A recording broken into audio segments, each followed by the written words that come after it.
understand the foundation of strength training. This is the foundation of strength training. We want to make sure that we're doing reps that are fast. We want to make sure that we maintain muscle elasticity. We want to make sure we're doing full range of motion movements. And if we're not doing full range of motion movements, we need to be making sure that we're doing flexibility exercises. We're going to go over the best strength training methods for all sports, and we're going to start right now. Okay, when we're looking at developing programming, one of the things I've thought about when I developed athletes to go to 2 different Olympics, when I've helped develop 3-time Olympian Alex Rose, when we've looked at developing athletes to go to the NFL, athletes to become world championship caliber athletes, one of the things that's a lot of athletes, one of the things that we have to think through is what are the methods that we can use for all sports? So if we're training athletes to, say, medal at the World Championships or the Pan American Games, and then wrestlers to be good at wrestling, and then having football players be NFL caliber football players, and then have a thrower or a weightlifter, all of these different sports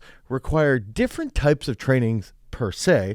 So we have to understand what are the different methods that we want to use. And we're going to go into inside of a book that has a huge impact on me, where we're looking at first, right off the bat, foundation of strength training programs. Okay, these are the foundation of the methods and the programs. And right off the bat, we've got to understand executing and mastering basic exercises. Okay, so I'm looking at this, I'm saying, okay, on page 141, we've got to understand if we can use basic exercises that will avoid straining and leading to some type of injury. We can use basic exercises that are compound movements that will then lead to some type of neurological adaptations that will lead to some type of increase in muscular mass, and in turn, over a long period of time, because muscular mass will increase, neurological functionality will become more coordinated. Now, the athlete will have a higher amount of force or power output. Now, inside of this book, we're going to get into some of the aspects around sport-specific training, which gets to be very, very interesting, but staying on task, okay? We're going to look at even things like exercise at a fairly rapid speed, okay? We know that in this old school strength training book, this was written a long time ago, 25, 30, 40 years ago, they knew that strength was gained when you would do fast concentrics, and this still rings true today. So if we can do a movement like a bench press, and on the way up, we can either use the tactic of compensatory acceleration, or we can just think about, hey, move the weight fast when we come off of our chest. Now that's going to help us increase the foundation of our strength. The next big thing here is that we have to understand that we should be selecting around 6 exercises that will train each of the major muscle groups. Okay, we need to maintain muscle elasticity. Okay, when we can maintain muscle elasticity, we should be choosing exercises that will load agonists and their antagonists. And those are really, really important concepts. And a lot of people have also asked me recently, where did you get these numbers from for how many numbers you need to achieve a specific weight? Okay, one, internal testing. We can look at programming here over 16 to 20 weeks. We can see how much an athlete goes up every 16 to 20 weeks, and we can look at, based off of the last 20 weeks of their programming, how many reps have they done on average to then lead to an increase in a bench press, a clean, a back squat. And we're understanding based off of this book that the foundation of strength training goes back to using those foundational movements, those basic movements. And so one of the things also I want to add here is that really we want to look at 70 to 100 reps per session, and that would be basically per muscle group. Okay, so if we're doing bench press, all right, let's just say we're doing 7 sets of 5, that's going to be 35 reps, right? Then if we go do, let's say, dumbbell incline bench, and we do 5 sets of 9, that's 45 reps. Okay, so we're going 35 plus 45. And then we're going to end up doing probably a couple more tricep sets that's going to add in and put us into that 70 to 100 reps in one session. So now we're starting to see, this is where I started early on in my career. This book sparked me. Okay, I've got to achieve this many reps in specific areas. I want to get to this point. Okay, now, as we become more advanced athletes, one of the things I remember when I first read this book was that I had to start to break down my athletes into, okay, beginners. Okay, now they're more intermediate / novice. Okay, now they're progressing. They're like sub-advanced, and now they're going to be advanced. And now what we look at are going to be, okay, we got elite, we got advanced, we've got intermediate, we got novice athletes, and we try to level them. But that's going to change the way that we look at how everything is programmed. Even things like flexibility is enhanced if each repetition is carried out over the full range of motion.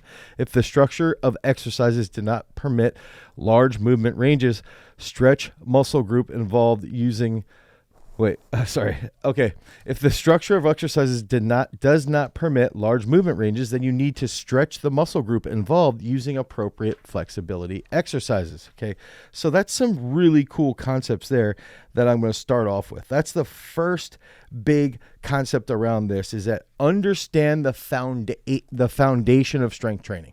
Okay, this is the foundation of strength training. We want to make sure that we're doing reps that are fast. Okay, we want to make sure that we maintain muscle elasticity. We want to make sure we're doing full range of motion movements. And if we're not doing full range of motion movements, we need to be making sure that we're doing flexibility exercises. We want to make sure that we're using basic foundational movements that are full range of motion, and even to the point where it would be bench press, it could be dips, it could be squats or leg presses, things along these lines. So that's just the foundational concept around strength and conditioning. Now, the next thing is going to be a little bit more advanced. And if we're looking at all methods, right? Methods of strength and conditioning for all sports. What's up, guys? Our podcast and our channel are sponsored by our own strength training app, Peak Strength. The entire focus of Peak Strength is to provide you guys with the absolute best sports performance app that you could ever imagine. We build out the programs on the back end. We take in all of these different decisions that we learned here on site at Garage Strength so that we can then apply it to you so you can improve your training. So if you guys want to improve your overall sports performance, head over to peakstrength.app, the Google Play Store or the Apple iOS Store. Download Peak Strength. You'll get a free week of training, and then you can start getting on those gains, get those reps done so that you can become a champion. Now, let's get back to the video. Peace. The next big concept that I think has a huge role on myself was just having a biological understanding of the basis of strength. And I remember reading this book for the first time, and on page 16, they started to talk about pennation of muscle. And this was really, really interesting. Basically, like, what is, if we can look at the peniform muscles, can be found in two basic forms: unipennate muscles. I don't even know if I'm saying that properly. And it comprise bundles of muscle fibers that are inserted into the tendon at one side only, whereas those attached to the tendon within the muscle substance on both sides are called bipennate muscles and are shown in figure B. So you can actually see the quads. The quads would have going like this, right? Whereas the biceps might have something slightly different, okay? Based off of, they would just have one pennation angle, whereas the quads sort of have two different pennation angles. And I think that when I started to understand that, and not that it's a huge necessary thing, but you started to see the effectiveness of certain things, like in a hamstring, why certain exercises for a hamstring might be more effective than another one. And a lot of it does come back to pennation.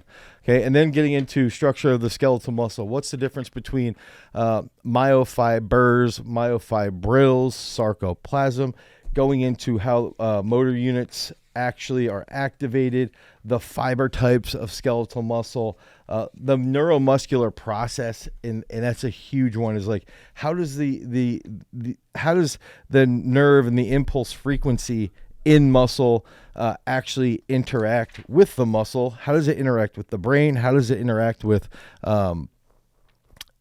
things like the GTO, the Golgi tendon, organ, muscle, spindles, and things along those lines to protect your body? But then how do we use that to then increase our coordination and increase our performance? And then even getting more further into things like, how do we understand the different energy systems, and then how do we recognize that they're all going to be trained to a point in different aspects? And so for me, this is the second key point behind this book specifically. And when we're looking at methods of strength and conditioning or strength training for all sports, that first one is just understanding the foundation. The second one is understanding now, okay, what are some of the physiological aspects behind this? What are the ways that energy is stored? What are the ways that muscle fires?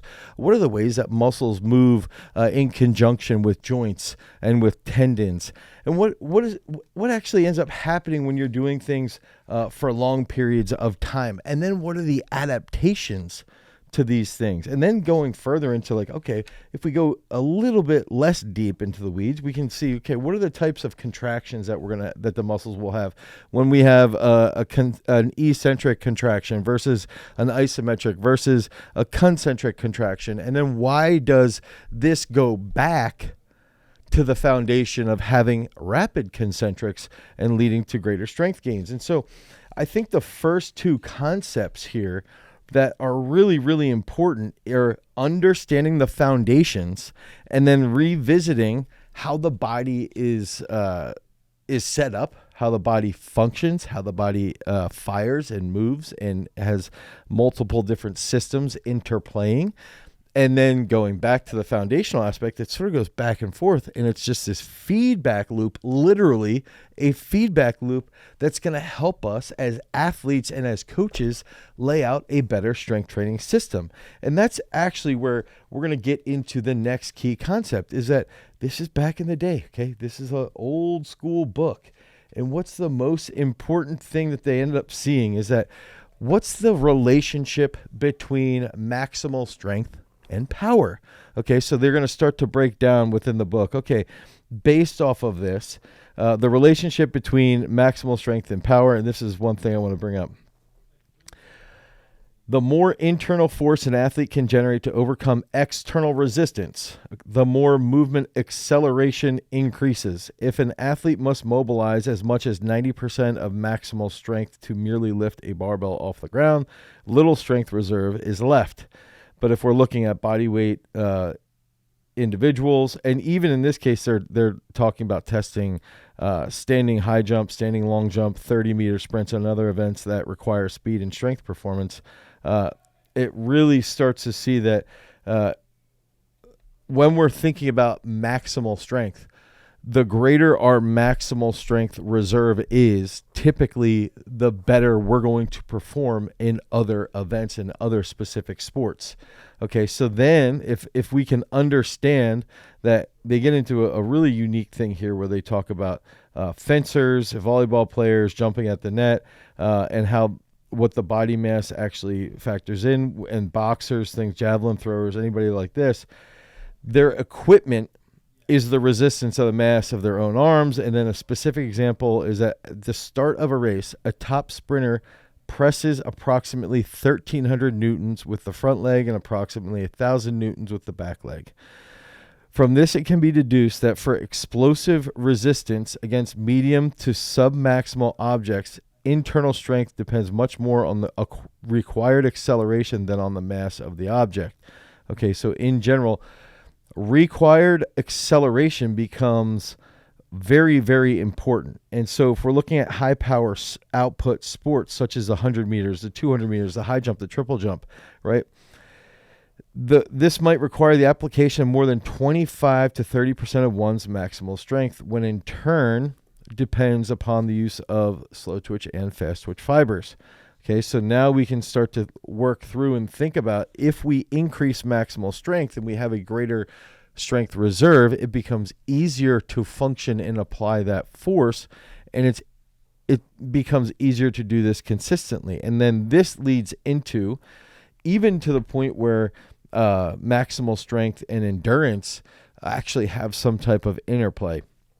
And I wanted to mention that in 2008, I ended up going to Charles Poliquin's Institute in Rhode Island, and this was a book that he had recommended. Like, you got to get this book. It's really, really good, and it's going to help you have a better understanding of the holistic system that we need to develop to get athletes to the world-class level, to get the most out of every single athlete.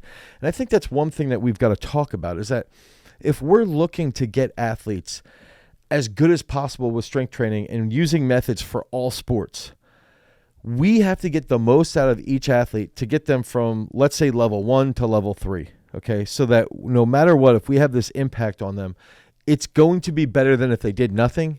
It's going to be better than if they went to somebody who didn't really care. It's going to get them to be the absolute best version of themselves. That's what we're trying to do as strength coaches. That's what we're trying to do as self-motivated athletes. That's what we're trying to do with this, is to get you guys to see, okay, these are the foundational keys. One, from this book of researchers, but two, that's the same thing that we're doing inside of our strength training app, Peak Strength. Peak Strength is a perfect representation of our training system here at Garage Strength. So we've developed athletes to get to the Olympics, to get to the NFL, to become Power 5 5-star recruits, to, become world medalists. And we've used that inside of our strength training app. We've now put that into the app. So you guys can click the link in the description. Okay, click that link in the description and you can go to peakstrength.app, the Google Play Store or the Apple iOS Store. Now, back to this, because we're talking about maximal strength. And I think it's important that when we're looking at maximal strength and we're looking at strength training methods for all sports, we have to recognize that this is a priority to develop maximal strength, but it has a limit for each type of sport. Okay, so when we start to see each type of sport, some of them, based off of the amount of equipment or opposition that they have, will have a necessity for a higher level of max strength. Some of them will have a lower level for max strength. And so when we're looking at some of these different aspects, maximal strength training causes an increase in muscle diameter. Okay, it involves a larger number of motor units in the movement, and it increases the storage capacity of high energy phosphate compounds and glycogen. Okay, so we know right there the adaptations from maximal strength training can then lead to some positive adaptations. Now, some negative issues here is that vigorous training, so let's say if we're getting into endurance-based training, sometimes we might see that endurance-based training or maximal strength training, they can have a negative impact on one another. Like vigorous training for running long distances leads to an increase in the number and size of mitochondria, which is positive for endurance capabilities. It leads to an improved muscle capillarization and the simultaneous decrease in the decrease in the diameter of the fast muscle fibers, causing a corresponding decrease in muscle volume. These processes then result in increased endurance but decreased muscular strength. Okay, so we have to know that and understand that and make sure that we make the right decisions as a coach. And this is going to take us to page 160. So on page 160, we're going to get into some of the maximal strength training methods. Because if we're going back and we're looking at, all right, we understand that foundational movements are key. Okay, we understand the interplay now of the body from, basically that number 2 method. Now the number 3 method is learning how to execute maximal strength movements. So some of the big concepts here come in where we're going to look at what's the quality of the performance, what's the resistance that should be used for maximal strength training, 75 to 100%, what's the exercise speed. So we're looking at slow to explosively brisk. Resistance and speed depending largely on the training method chosen, and then the number of repetitions. Okay, and that's going to take us into repetition submax method for hypertrophy-based training. Okay, and then what ends up happening throughout your adaptations here, throughout your training methods. And then we're looking at, if we're training maximum strength, the resistance should constitute 80 to 90% of the athlete's strength capacity. This is the most effective is thought to be around 85%. When we're looking at the number of sets, optimally, we should be performing 5 to 10 sets per exercise. 5 to 10. A lot of people will be like, Dane, why is there 6 sets? Why is there 8 sets? We've known for a long freaking time that you got to lift heavy and you got to do 5 to 10 sets. And this is one of the books that had a huge impact on my development as a coach, on my development of my training. Exercise speed. Okay, so look at this. Rest between sets should be between 60 and 240 seconds. The speed of exercise ranges from low to explosively brisk. An athlete should perform all exercises at low or moderate speed. Okay. However, athletes of power events are strongly advised against exercising at a slow pace. The adaptation of this is not the best and should, with explosively brisk activity, an athlete expands great effort during the initial phase of resistance and then continues using explosively brisk movements. Okay, so then that's a huge concept there. It's like, hey, guys, if we're going to lift heavy, we're going to see a positive impact on our strength gains. We know that maximal strength gains can help increase the size of the muscle. It can increase energy storage. It can increase the size of ligaments and tendons. It can actually lead to greater range of motion based off the foundation, based off the first aspect there, that we're going to see a greater elasticity maintained. And then we even get into number of repetitions when training athletes like weightlifters who focus on being power-based athletes. Let's see, they even talk here, the misconception that high flexibility reduces muscle growth. So this is what's crazy, is that this thing's 30 plus years old and they're talking about like, yo, stop thinking this. You got to get really mobile and be really, really freaking strong. Weightlifters train by a simple principle. Each set is carried out near exhaustion, and another 2 to 3 reps are attempted by sweat and tears. Assisted reps, this is when somebody would be using assisted reps. Then there's resistive repetitions, and then there's cheated repetitions, and even to a point where we're doing body weight with weight around our neck. But then we're starting to see like, okay, if you really want to increase your max strength, use these variations of setup. Or rep setup, partial static reps, double or superset series. Okay, so you have 2 that you're pairing with one another, or pre-exhaustion. That's going to be another aspect. Exercise speed sets. Now we're looking at medium to high speed with specific exercises to get the muscle and the internal force to start to operate higher. That will also increase maximal strength. And then these demands end up having a positive impact. Now, it goes back to number of exercises or exercise variations for one muscle group. 80 to 150 reps are required to load one muscle group effectively. 4 exercise or exercise variations for each muscle group. So the cool part too with this book is that they end up setting up like, okay, this is what a program would look like. So we're going to see here a full program on this page, right? And then it has reps, sets, and then what's the adaptation like? What's the intramuscular coordination? What's that like? And then different types of adaptations to different types of contraction speeds, dynamic versus concentric versus slower eccentrics or faster eccentric. What does that lead into? And then combination training. They have, and this is what the one thing I want to bring up in the chapter on maximal strength training. Okay, you can take tons of notes, and I have too many notes here, and you can start to see supersets, pre-exhaust, acceleration based training, combination training, pyramid training, and you start to think through the partner reps, and they even talk about movement through different patterns. And I think that's one big aspect that I wanted to focus on, is like we're starting to see, right? Like, I mean, I'm actually looking at this right now where I'm like, okay, I'm going to go back to this one. I think I have page 201. We can see that there's different tactics, pyramid training, pre-exhaust, all these things, hypertrophy work versus high intensity, max strength work. All of these tactics can lead to greater levels of maximal strength. It's just when we use them, why we use them, and then if we use them at certain times, will they elicit a better response or a better adaptation? And so when we're thinking about the best strength training methods for all sports, now you can look at those tactics and think about the sport that you're training an athlete for. Okay, so max strength is absolutely paramount. Now we're going to go back, because I wanted to go back into the types of contraction. And the reason being is that I actually think that this is something that when we're thinking through the lens of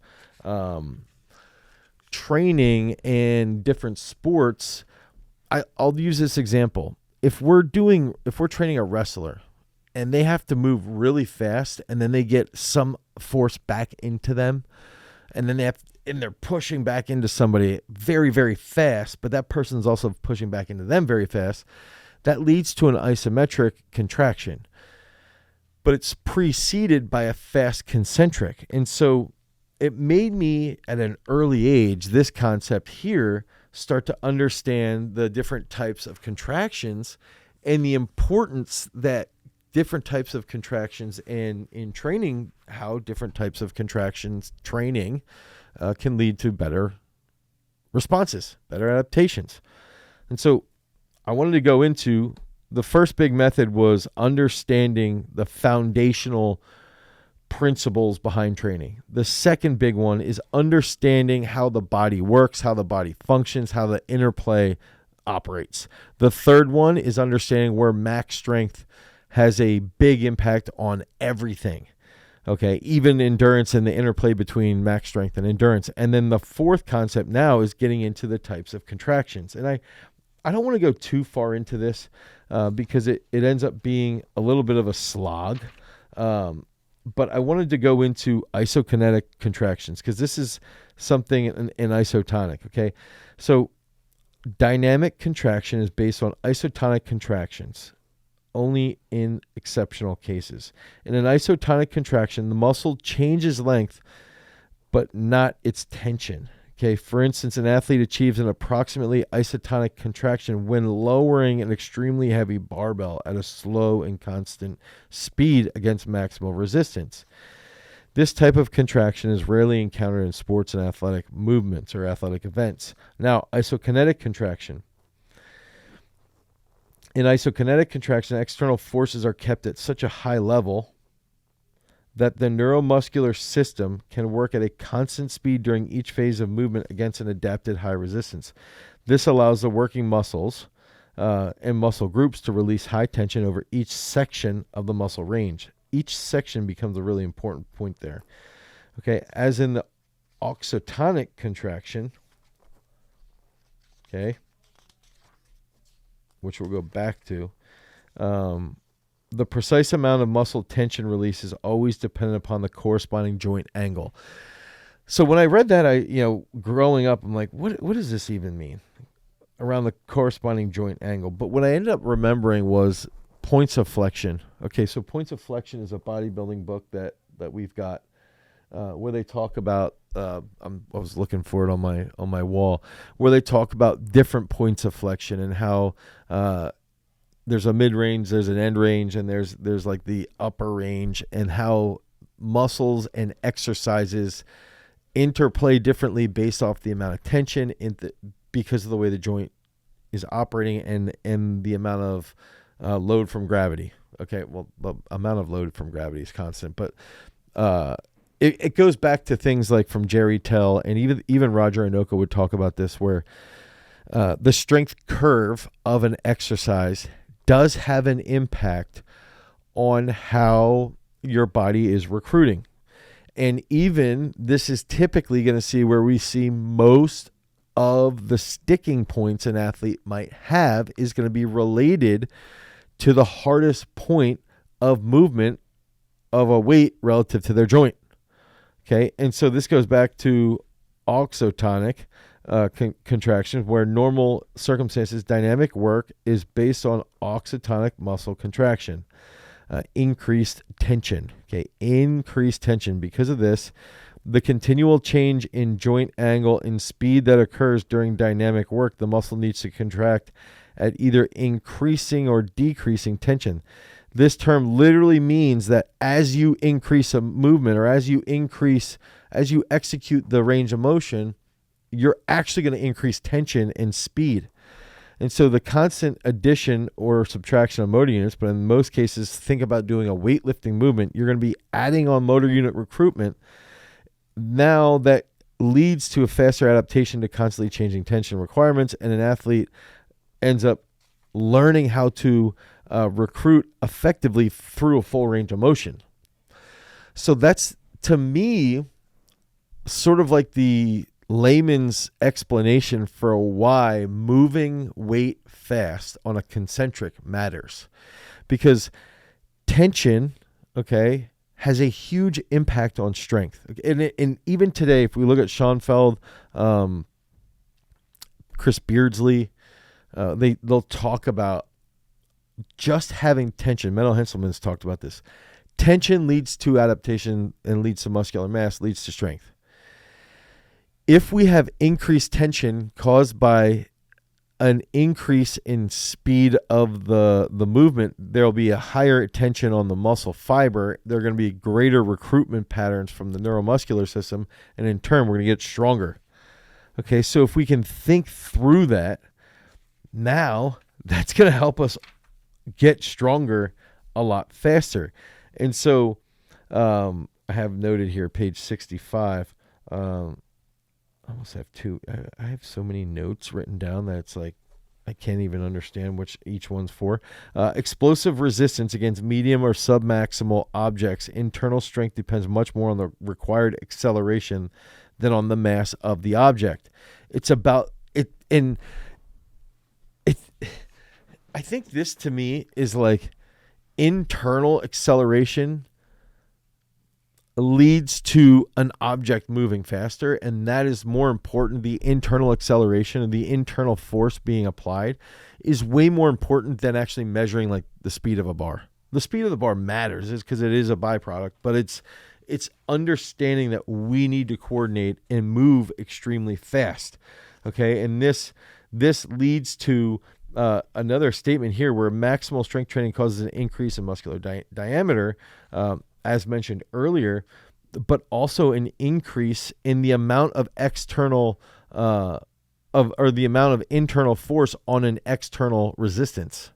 Okay, so it's really pretty interesting that there's a pretty strong relationship between explosiveness and dynamic contractions and maximal strength. So when you start to understand how contraction types work and dynamic contractions and oxytonic contractions and eccentric, concentric, isometric contractions, and you see that these contractions are more effective or more stable when someone has a higher degree of maximal strength, well, now the carryover starts to be a little bit clearer. So number 4 here is just continuously understanding the types of contractions. Because if we go into looking at the repetitive contractions that, let's say, a distance runner goes through versus the non-repetitive contractions that a shot putter might go through,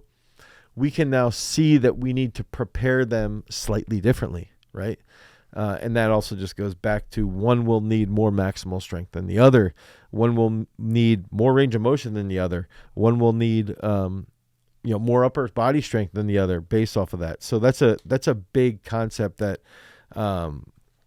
sort of piggybacks on max strength, foundational work, body comprehension.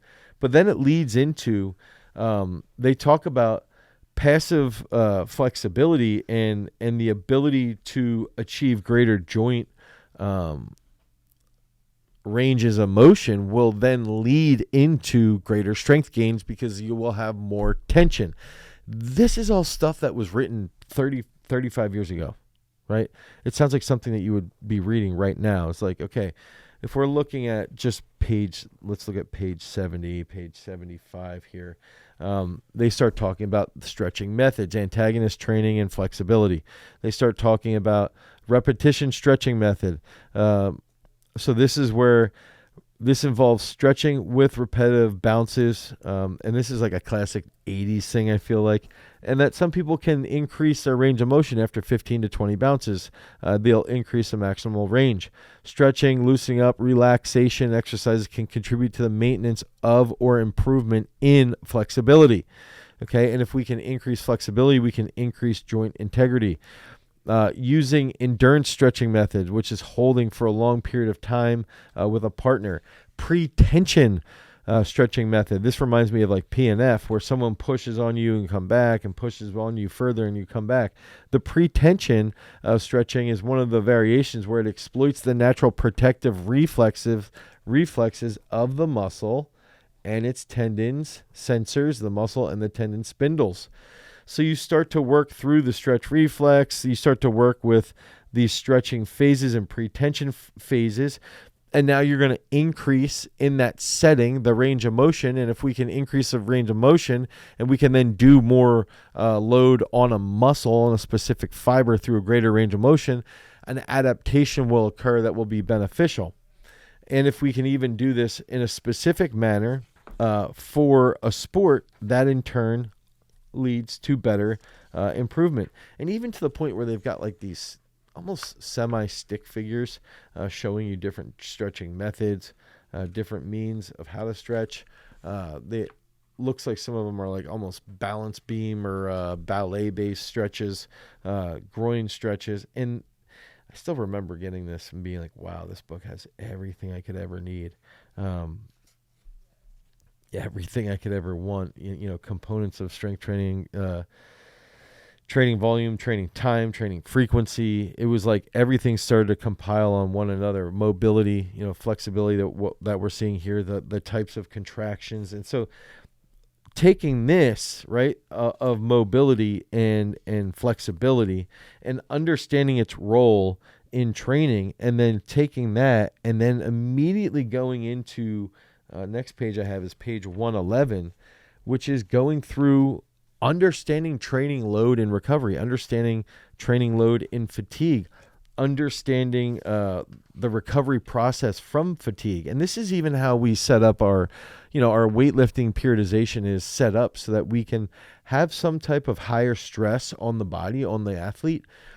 And then also from inspiration from this book in 2008, 2009, have a couple days that we back off with our variations. We back off with specific variations that are going to decrease the intensity and enables the athlete to recover a little bit better. And then bring back a couple days later some more intense methods.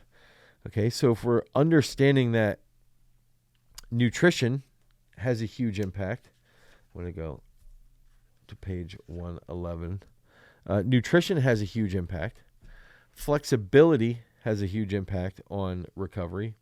Stretching, and then looking at, in this case, even basic nutritional aspects around types of biomotor abilities. So if you're doing endurance work, power work, max strength work, we need to have an average amount of percentage. So if we're a max strength athlete, minimum of 22% of our food should come from protein. I would argue probably a little bit higher.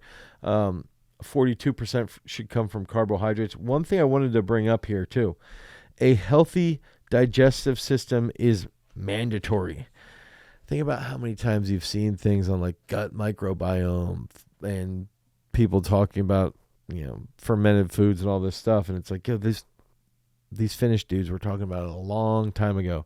But for me, the best benefit was that not that I agreed with the percentages on how much you should be consuming with your macros, but actually just on the fact that you break up that, sprinters should eat more carbs and protein.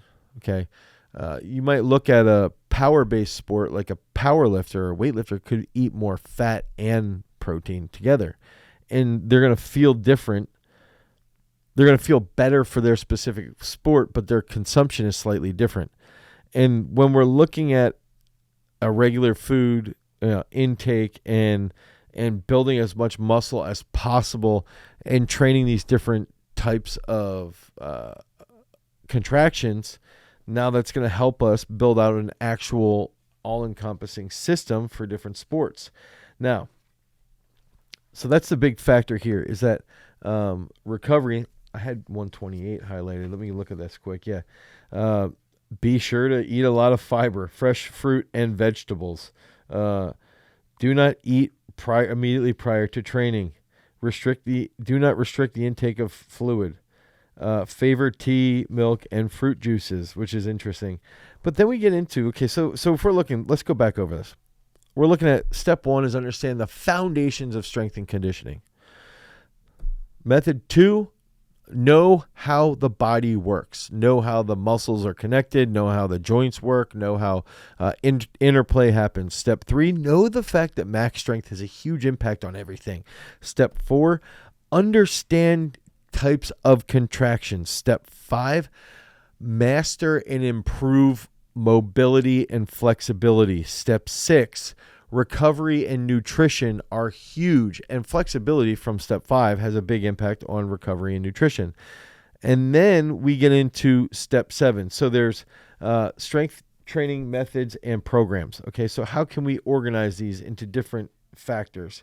And there's opponent exercises, there's exercises with weights, there's all these big key components that we have to build out. But let's get into actual power development. And if we're looking at the power training methods and programs, explosive power, which involves a sharp and powerful increase in muscle force, is strongly affected by speed and strength of contraction. Speed and strength of contraction. So what's the twitch force? What's the speed being applied? That will lead to a higher number of motor units recruited simultaneously. Starting power, characterized by a sharp rise in muscle force, meeting muscle resistance, requires the involvement of a greater number of motor units at the onset of contraction. So that's some of the key concepts right away. Now we're going to get into page 207, and then we're going to go to page 242. I also had page 229 highlighted.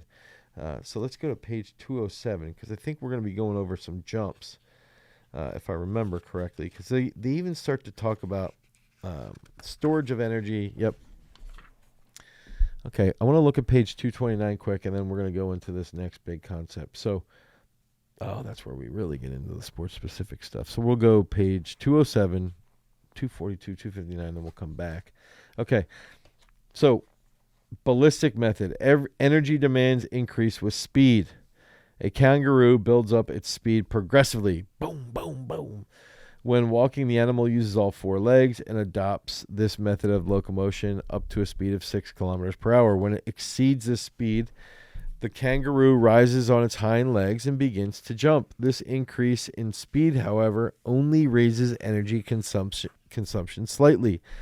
When the animal exceeds a speed of 25 kilometers per hour, energy consumption increases markedly. It's explained by pre-stretched muscle that develops greater strength than a relaxed or even shortened muscle. So that's something that we've got to understand, is that elastic components of a muscle become pre-stretched and then lead to a very, very rapid increase in speed. So if we're training soccer players, we have to figure out how to pre-stretch them with things like pogo hops, right? But now when we're looking at ballistic training methods, these are known as reactive ballistic training. It involves pre-stretching of the muscle by a counter movement immediately before the main event. So let's say a depth drop, right? So we get this depth drop, and they even have images here of somebody throwing a javelin and hitting a log overhead.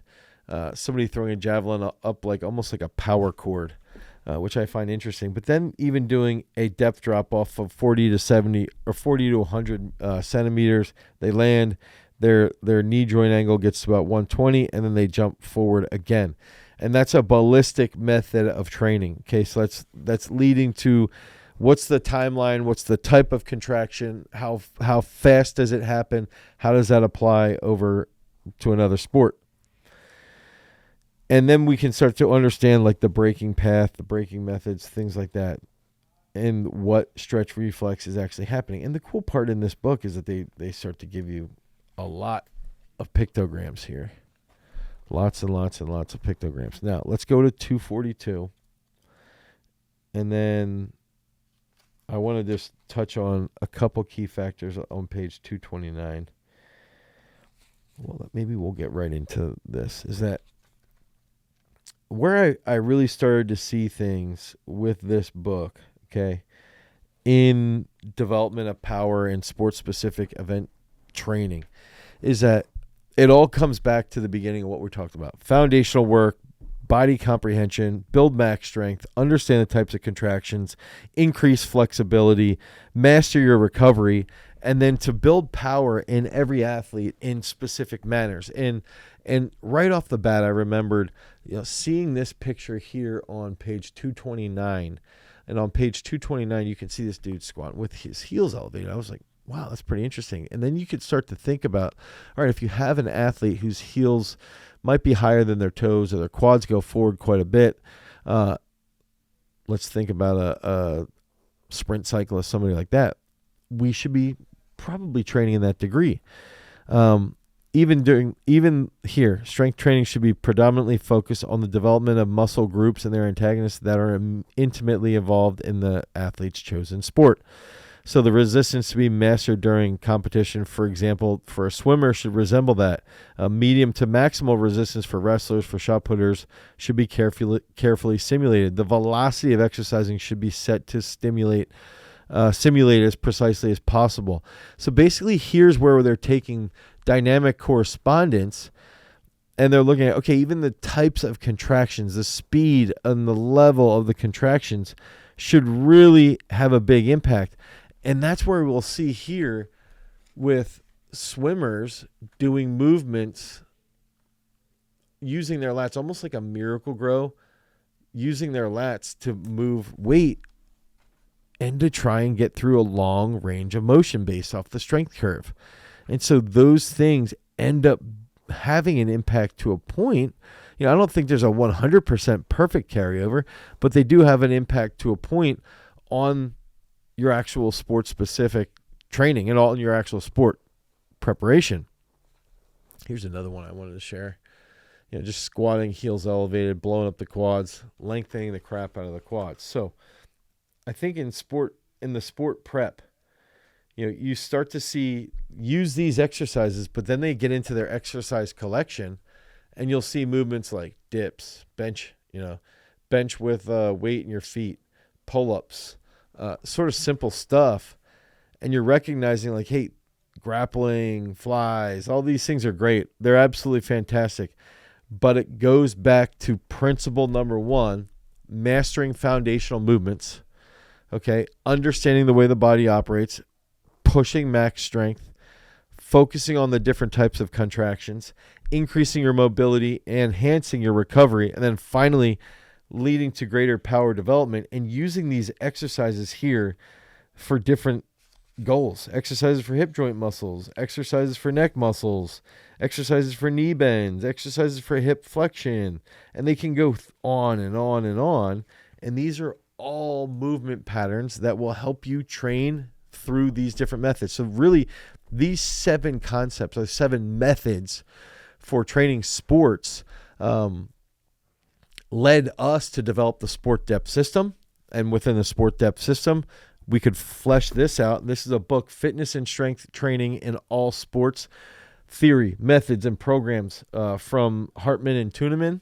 Okay, and this is a book that had a huge impact on my development early on, and then what I was doing consistently, and how I was taking lessons from the book, applying it to the gym, getting the results that we wanted and needed, and then taking those results, recapping everything, and then putting it back into the system, motivated by a lot of what I was reading in that book. So check that out today. If you guys need help with your training, click on the link down below. That's Peak Strength. That is the strength training app that we've developed that represents our strength and conditioning for all sports. There's, I think, 38 to 40 different sports in there now that you go in and you can select the sport that you want to train for or the specific goal. Head over to peakstrength.app, the Google Play Store or the Apple iOS Store. If you want another video similar to this, click on this card right here. Because remember, freaks, if you want to become a champion, you've always got to cultivate your power. Peace.